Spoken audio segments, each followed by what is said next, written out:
aux inspiratrices. Entrevue en 3 temps, 3 inspirations. Je suis présentement avec Marie-Ève.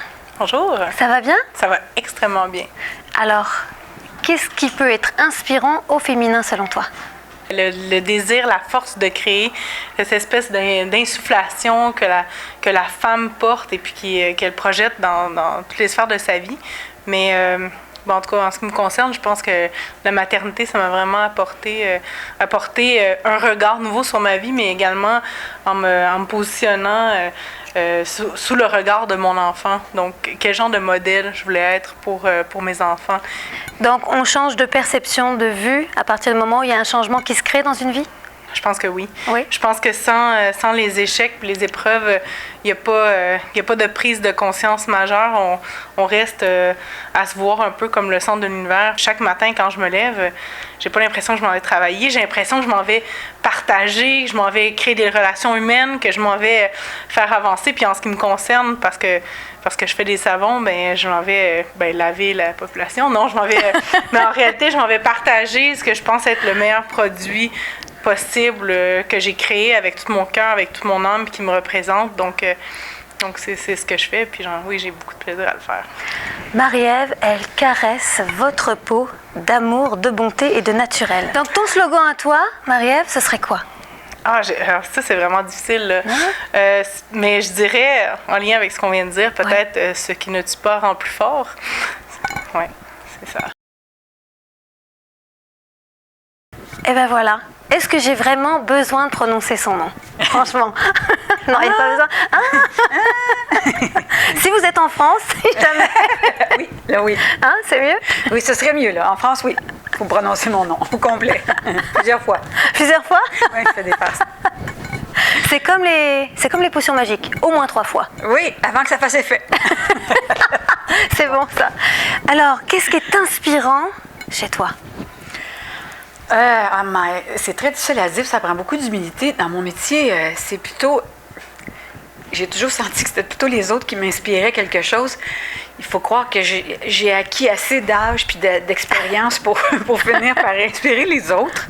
Ce qui est bon, ce qui est mauvais. C'est la maturité, ça. C'est la maturité. Quand on arrive femme de la quarantaine. C'est l'âge. Bien dit, c'est l'expérience et la maturité. C'est probablement mon parcours, effectivement. Parce qu'un parcours d'artiste, c'est pas nécessairement un choix de vie facile. Ouais. C'est un choix qu'on refait souvent parce que c'est extrêmement difficile d'y arriver. Puis pour perdurer, c'était un peu comme un chemin. Il y avait des Y, tu sais, à un moment donné, tu arrives à la croisée des chemins, puis c'est à toi de faire exactement quel côté tu choisis, puis pour quelle raison. Puis après ça, il s'agit de l'assumer, tu sais. Puis André Lachapelle nous disait à l'École nationale, ce qui est important, c'est pas d'avoir un contrat ou de monter très vite. C'est d'avoir une constance, peut-être? Exactement. C'est d'être là longtemps. C'est ça, une carrière d'acteur pour moi. C'est d'être là longtemps. Pas toujours avoir les gros rôles puis les premiers rôles. Mais toujours être là. Exactement. Toujours le faire. On apprend. Chauffer le poil. En québécois, on dit chauffer le poil. Ta façon à toi, c'est quoi? C'est-à-dire, tu fais pas ça pour être connu, pour avoir une renommée, pour faire de l'argent. Tu fais ça parce que tu aimes ça, parce que tu peux pas faire autre chose. Tu peux-tu faire autre chose? Fais autre chose, ça va être moins difficile. Je trouve ça beau, parce que je peux pas faire autre chose. C'est honnête. Je peux pas faire autre chose. Je le fais parce que je peux pas faire autre chose. Quitte à pas faire d'argent, quitte à pas gagner ma vie, quitte à être jamais capable d'avoir une certaine renommée. Puis quand ça arrive, tant mieux, mais beaucoup d'appelés, très peu d'élus. On fait pas ça pour ça. On fait ça parce qu'on a une passion dont on a pu se passer. Point. C'est touchant, ça. Ouais. Voilà.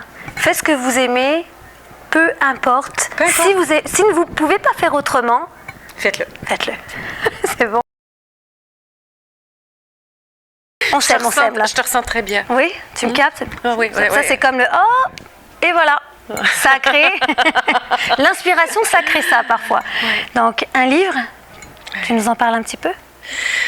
L'infini des possibles, c'est une histoire, c'est l'histoire de Clara. C'est l'histoire de toutes ces femmes ou de tous ces hommes qui se retrouvent à un moment de sa vie qu'on ne sait plus trop où est-ce qu'on en est. On ne comprend pas trop c'est quoi notre mission. On est à un tournant. L'insatisfaction gagne. C'est un roman qui est initiatique, qu'on appelle. C'est un roman d'inspiration. C'était ma façon pour moi de déposer beaucoup d'enseignements que j'avais été chercher ça et là depuis 20 ans. Donc, avec une inspiration, 13 jours plus tard, Ouais. avec l'idée première, en fait, qui n'était pas ce bouquin. Et qui n'était pas ce bouquin du tout. C'est bon, Et ça? qui avait rien qui sortait la première journée. Et je suis allée prendre une marche. J'ai médité un peu. Et puis, il y a une image qui m'est venue très forte d'un moment de ma vie qui était assez dramatique. Puis je me disais, ben voyons, qu'est-ce qui se passe? Je suis bien, je suis là pour écrire un livre. Qu'est-ce c'est que je vais merveilleux. faire avec ça? Pourquoi? Et tout d'un coup, j'ai fait, ah, c'est le début du livre. Et je suis allée m'asseoir devant l'ordi. Et ça a pris 13 jours. Et comme slogan, comme quelqu'un a dit, eh bien, les questions se font dans le bruit et les réponses dans le silence. Et que le changement ne peut pas se faire sans confusion. Et voilà. Il faut accepter.